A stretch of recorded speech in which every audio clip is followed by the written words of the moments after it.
इस परंपरा में महिलाओं की देवताओं से शादी कराई जाती है। फिर पुरोहित और ऊंची जाति के लोग उनसे संबंध बनाते हैं। इनके बच्चों के पिता का नाम नहीं होता। मजबूरन ये वेश्यावृत्ति और भीख मांगकर जिंदगी जीती हैं। देखिए दैनिक भास्कर की खास सीरीज पंथ में।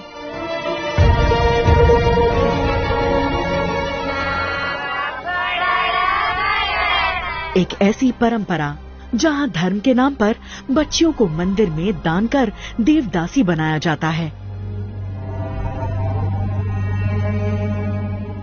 देवदासी प्रथा भले ही गैर कानूनी है, लेकिन दक्षिण भारत के कई राज्यों में आज भी ये प्रथा जारी है। हम बेंगलुरु से 400 किलोमीटर दूर उत्तरी कर्नाटक के जिला कोपल के उक्करकेरी गांव पहुंचे, जिसे देवदासियों का गांव भी कहा जाता है। देवदासी प्रथा यानी कि दर्द और पीड़ा की जीती जागती कहानियां, उस श्रापित समुदाय की जिंदा लाशें जिन्हें सरकार भुला चुकी है।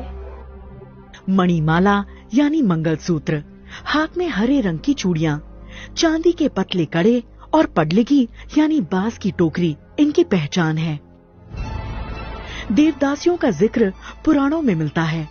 चोल वंश और गुप्त काल में भी देवदासी की प्रथा थी। 6ठी शताब्दी में शुरू हुई इस प्रथा ने 9वीं 10वीं शताब्दी तक भारत में अपनी जड़ जमा ली थी। योनसांग अल-बरूनी, अरब यात्री अबू जैद अल हसन जैसे विदेश यात्रियों ने अपने लेखों में देवदासियों का जिक्र किया है। शुरुआती दौर में देवदासियां मंदिर की देखभाल और गर्भगृह के बाहर बने मंडपों में नृत्य करती थीं। आगे चलकर ये प्रथा वेश्यावृत्ति में बदल गई। ऊंची जाति के मर्द हमारे साथ जब तक चाहें शारीरिक संबंध बनाते हैं। एक बार हम प्रेग्नेंट हुए कि दोबारा वो अपनी शक्ल नहीं दिखाते। हमारी किस्मत खराब है कि हम इसे शोषण भी नहीं कह सकते हैं। देवदासी महिलाएं शूद्र होती हैं। ऊंची जाति के लोग संकट आने का डर बताकर दलित परिवार की लड़कियों को देवदासी बनाते रहे हैं। मैं और मेरी बेटी दोनों ही देवदासी हैं। इसकी दिमागी हालत ठीक नहीं है। इसके साथ कौन रहेगा? इसलिए मेरी बेटी देवदासी बना दी गई। कम से कम भीख मांगकर जिंदगी तो जी सकेगी। देवदासियों के बच्चों को पिता का नाम नहीं मिलता। ये केवल अपनी माँ के सहारे जिंदगी काटते हैं। बाप ये कौन बोलता? हमको नहीं देखने को नहीं है। किन बाप बोलते? यही हमारे बाप नहीं बोलना चाहिए। नहीं देवदासी बनने की कोई उम्र तय नहीं होती है। देवदासी बनने के लिए कुछ रीति रिवाज निभाए जाते हैं। मंदिर में सबसे पहले काला कंबल बिछाकर लकड़ी पर बैठाया जाता है। फिर साड़ी, कंगन और चूड़ी पहनाई जाती है। उनके चारों तरफ बांस की टोकरी यानी पडलगी रखी जाती है।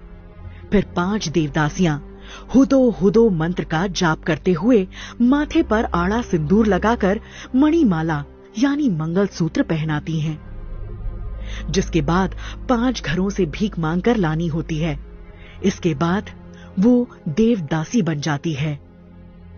देश भर में देवदासियों को कई नामों से पुकारा जाता है, जैसे उड़ीसा में महारी यानी महान नारी, कर्नाटक में राजा दासी जोग थी, महाराष्ट्र में मुरली और भाविन।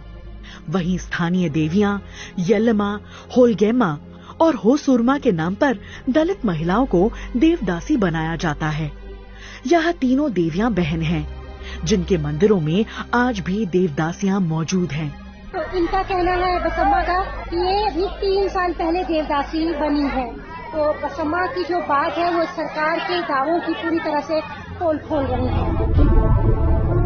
कर्नाटक सरकार ने 1982 में इस प्रथा पर रोक लगा दी थी, लेकिन आज भी कर्नाटक में लगभग 70,000 से ज्यादा देवदासियां मौजूद हैं।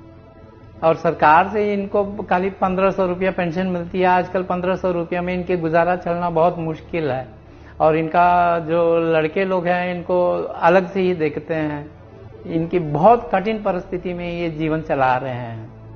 पूर्णिमा की रात देवदासियां देवियों को खुश करने के लिए सालों से मंदिर में पूजा पाठ की रस्में निभाती आ रही हैं। गोद में बच्चे लिए लोगों की खुशियों की दुआएं देती ये देवदासियां खुद के जीवन में खुशियों से दूर हैं।